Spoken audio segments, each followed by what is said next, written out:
आज मैं आपको लकवे के बारे में बताऊंगी।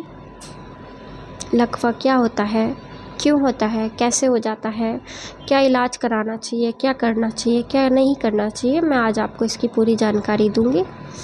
लकवा, जिसको मेडिकल भाषा में स्ट्रोक भी बोला जाता है और पैरालिसिस भी बोला जाता है, और आम भाषा में इसको फालिश या लकवा बोलते हैं। ये दो तरह का होता है। एक पहला जो इस्चेमिक होता है, जिसको इन्फ्रैक्शन भी बोलते हैं, और जो दूसरा होता है वो हैमरेजिक स्ट्रोक होता है। इस्चेमिक स्ट्रोक में क्या होता है, आपके जो ब्लड वेसल्स होती हैं, जो आपकी जिसमें खून सप्लाई होता है, ब्लड सप्लाई हो रहा है पूरी बॉडी में, उसमें खून के थक्के जम जाते हैं, जिनको थ्रोम्बस और एम्बोलिज्म बोलते हैं। वो क्लॉट बन जाते हैं। उसकी वजह से आपको वो आपके ब्लड वेसल्स को ब्लॉक करते हैं और आपकी ब्लड वेसल्स आपकी ब्लड जो है फ्लो रुक जाता है, और उसी वजह से आपके ब्रेन को ऑक्सीजन नहीं मिल पाती है। ऑक्सीजन ना मिलने की वजह से आपके ब्रेन की सेल्स धीरे धीरे डैमेज होने लगती हैं, मरने लगती हैं। उसी की वजह से आपकी हाफ बॉडी में पैरालिसिस हो जाता है, जान ख़त्म हो जाती है। और जो दूसरा होता है वो होता है हैमरेजिक स्ट्रोक। हैमरेजिक स्ट्रोक में क्या होता है, आपके जो ब्रेन की वेसल्स होती हैं, ब्लड वेसल्स, वो रप्चर हो जाती हैं, और आपके रप्चर होने की वजह से मतलब फट जाती हैं दिमाग के अंदर, और वो फटने की वजह से आपके ब्रेन में ब्लड क्लॉट होने लगता है, खून के थक्के जमने लगते हैं, और उसी वजह से आपके ब्रेन की सेल्स डैमेज होने लगती हैं।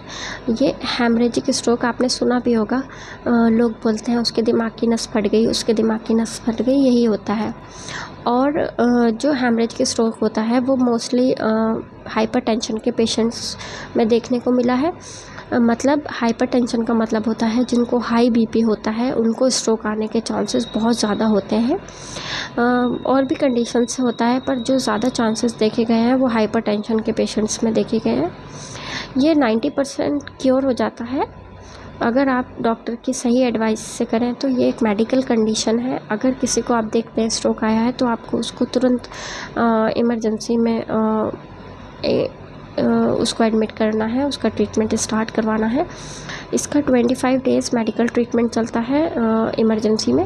उसके बाद 25 डेज़ के बाद इसकी फ़िज़ियोथेरेपी करानी होती है। फ़िज़ियोथेरेपी में आपको इसकी 4 मंथ फ़िज़ियोथेरेपी चलती है, जो आपकी सुबह शाम दो टाइम चलती है। ये 20-20 मिनट का प्रोसेस होता है जो आपको कराना होता है। अगर आप फ़िज़ियोथेरेपी अच्छे से नहीं कराते हैं, नहीं करवा पाते हैं, तो आपके हाथ पैर टेढ़े होने लगते हैं, इसमें स्पास्टिसिटी डेवलप्ड होने लगती है, और आप एक अपाहिज की ज़िंदगी जीने पर मजबूर हो जाते हैं। पर अगर आप डॉक्टर की एडवाइस के अकॉर्डिंग ही चलते हैं और आप सही से इलाज कराते हैं, तो आप 90% ठीक हो जाते हैं। जो 10% रहता है, वो टाइम के साथ अगर आप चाहें तो वो भी ठीक हो जाता है। फिज़ियोथेरेपिस्ट का काम होता है आपको स्पास्टिसिटी ना होने देना, हाथ पैर टेढ़े ना होने देना, और हाथ पैर में जान लाना।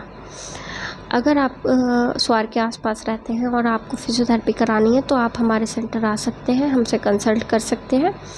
और ये प्रतिमा बैंक के पास है, रिवाइव फिज़ियोथेरेपी सेंटर।